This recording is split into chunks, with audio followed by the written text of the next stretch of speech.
Assalamualaikum warahmatullahi wabarakatuh. Bertemu lagi bersama saya Silvi Meliani, NIM 1911 E1015. Nah, kali ini di sini saya akan membahas tentang ANOVA dua arah tanpa pengulangan. Nah, di sini ada contoh data yaitu data dari pengukuran 3 pH meter yaitu berdasarkan pH meternya dan berdasarkan analisnya. Nah, oke. Di sini kita akan eh, melakukan uji hipotesisnya terlebih dahulu ya. Sama uji hipotesisnya yaitu H0 diterima dan H1 ditolak jika nilai F hitung lebih kecil dari F tabel. Dan sebaliknya, H1 diterima dan H0 ditolak jika nilai F hitung lebih besar dari F tabel. Nah, di sini pada ANOVA dua arah tanpa pengulangan ini, jadi kita akan menganalisis F hitung dan F tabelnya itu berdasarkan dua variabel, yaitu variabel berdasarkan merek pH meternya dan berdasarkan analisnya. Oke, kita bisa langsung saja ke mengklik data, kemudian kita lihat pada pojok kanan atas terdapat data analisis, kemudian kita klik, kemudian kita pilih ANOVA two factor without replication, kemudian kita klik OK. Kemudian kita input range.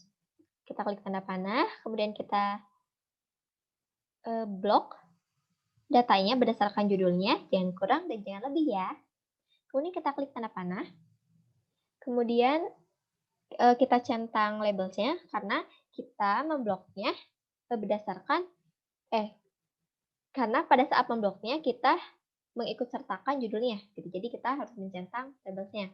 Kemudian alpha 0,05, kemudian output range-nya kita pilih di tempat yang kosong, kita pilih di sel H2, kemudian kita klik tanda panah, kita klik OK, tunggu beberapa saat, kemudian terdapat hasilnya. Nah, jadi di sini dapat kita lihat ada jumlah, ada rata-rata, dan ada variansinya yang berdasarkan analis dan pH meternya.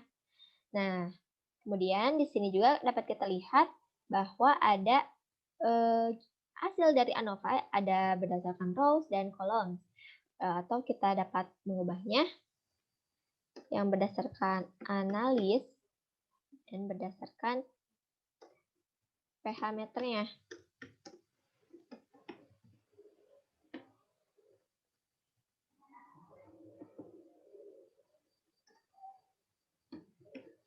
Oke, jadi biar kita tidak bingung juga gitu.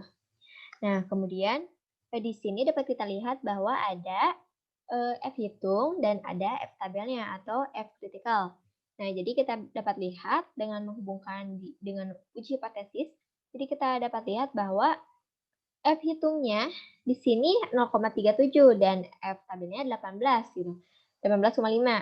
Nah, jadi dapat kita simpulkan bahwa F hitungnya lebih kecil dari F tabel. Jadi jika kita lihat di hipotesis, F hitung lebih kecil dari F tabel, maka H0 diterima dan H1 ditolak. Nah, jadi di sini apa sih namanya? Rata-rata pada pH meter ini ya, yang berdasarkan analisnya ini tidak berbeda signifikan gitu atau sama. Nah, tapi oh iya, kan di sini data-datanya gitu 3,99, 4,01, ada 4. Nah, itu beda-beda. Tapi kenapa sih dikatakan tidak berbeda signifikan gitu?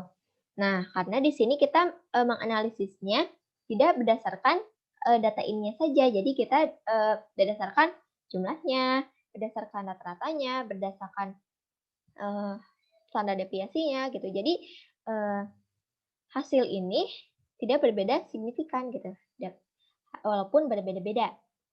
Oke, kemudian kita lihat pada hasil dari ANOVA yang pH meter, kita lihat F hitungnya sama juga lebih kecil dari F tabelnya karena 2,25 dan 19 gitu.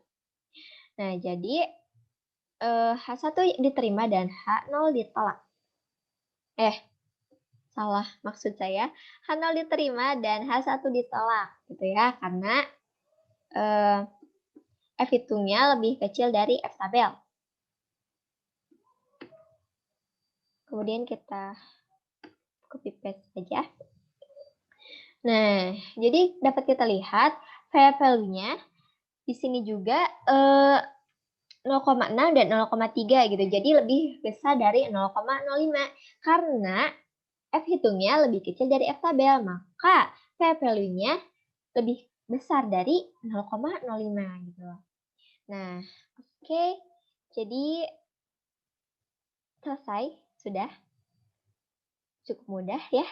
Jadi cukup sekian pemaparan dari saya. Mohon maaf apabila terdapat banyak kesalahan.